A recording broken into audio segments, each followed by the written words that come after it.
Shalom, salam sejahtera untuk kita semua.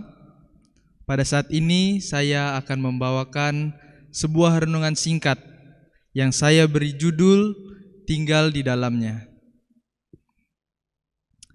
Saudara-saudari, kita semua pasti pernah melihat yang namanya mutiara.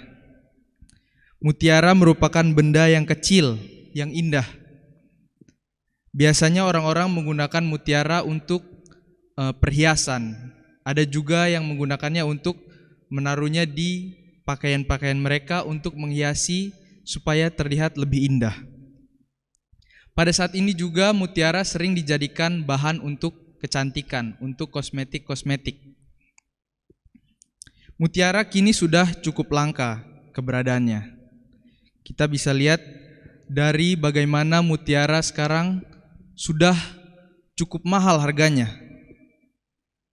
Sekarang satu mutiara yang asli bisa dikenakan biaya dari 500.000 hingga sekitar 4 juta rupiah. Lumayan mahal untuk benda sekecil itu. Kita bisa lihat bagaimana dari harganya tersebut menggambarkan bagaimana mutiara itu begitu berharga pada saat ini.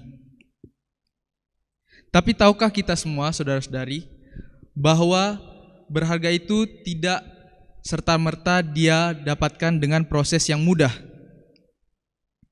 Mutiara bisa dihargai sebegitu mahalnya karena dia mengalami proses atau juga pengalaman yang begitu berat. Bisa dikatakan bahkan menyakitkan. Mutiara terbentuk dari pasir serta benda-benda asing di dalam laut. Jadi kalau kita baca di penelitian-penelitian dikatakan bahwa mutiara yang ada di dalam kerang itu terbentuk dari pasir-pasir yang masuk secara tidak sengaja atau juga benda-benda asing yang masuk ketika kerang sedang menyaring makanannya. Dan proses alamiah ini berlangsung bisa cukup lama, dari berbulan-bulan bahkan yang alami bisa sampai bertahun-tahun. Tiap kali kerang membuka cangkang untuk mendapatkan makanan, dia selalu berusaha agar pasir atau benda-benda asing yang ada di dasar laut itu tidak masuk ke tubuhnya. Tetapi karena kerang tinggal berada di dasar laut, benda-benda asing ataupun pasir tentu saja tidak bisa dihindarkan untuk ikut masuk ketika dia sedang menyaring makanan. Pasir-pasir dan benda-benda kecil tersebut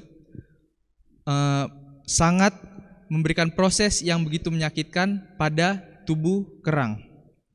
Karenanya kerang akhirnya membuat satu sistem pertahanan tubuh untuk melindungi dia dari rasa sakit yang berlebihan.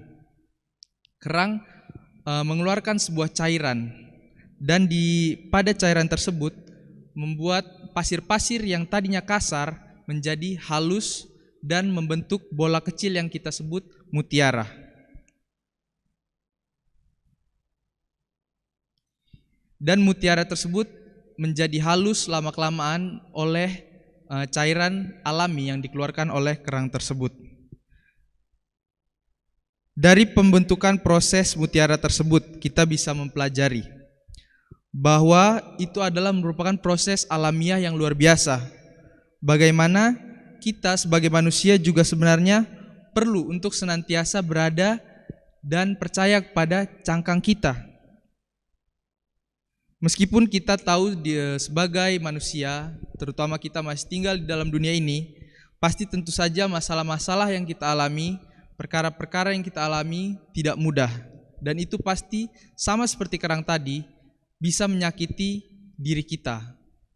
Tetapi kita boleh menjadikan pasir-pasir atau masalah-masalah di dalam kehidupan kita itu menjadi jauh lebih berharga.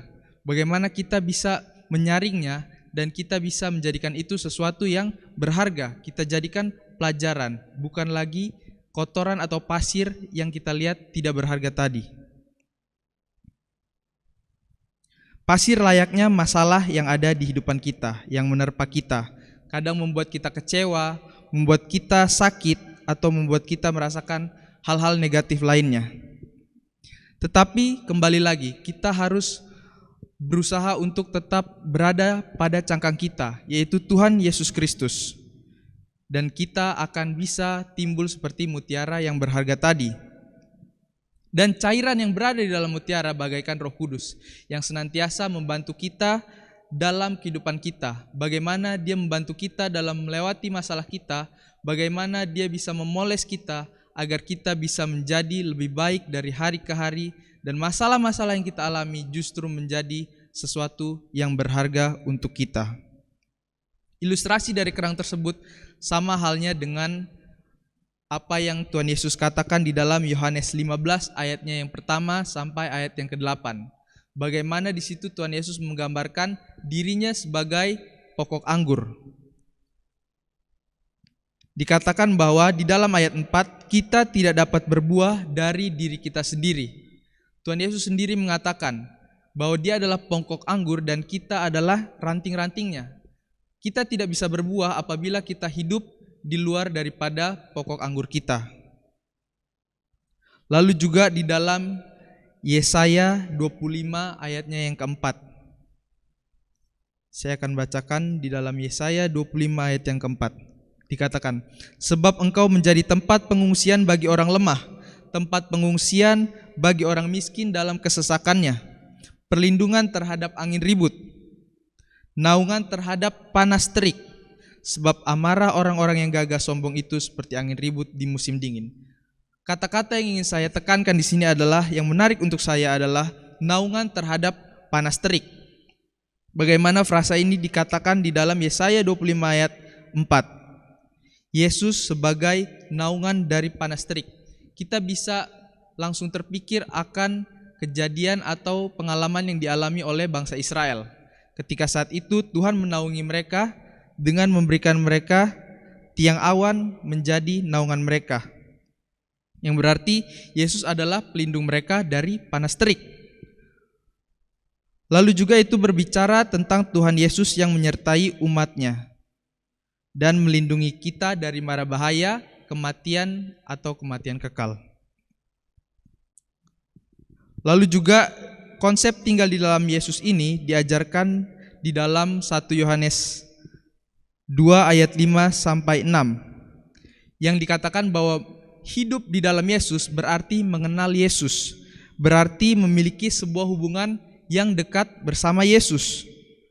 Bagaimana kita bisa mengandalkan dia sebagai tempat tinggal kita, sehingga kita bisa tinggal di dalamnya.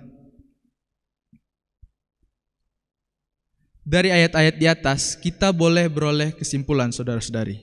Bagaimana kita harus tinggal di dalam Yesus Kristus, di dalam cangkang kita, di dalam pelindung kita dari panas terik, dari masalah kehidupan kita di dunia ini. Kita juga bisa melihat bahwa hidup di dalam Yesus adalah cara terbaik untuk hidup. Karena dengan hidup di dalam Yesus kita boleh beroleh keselamatan, dan hanya dalam Dia, bukan di dalam orang lain. Karena Yesuslah yang memberikan kita kekuatan untuk menghadapi setiap masalah yang menerpa hidup kita.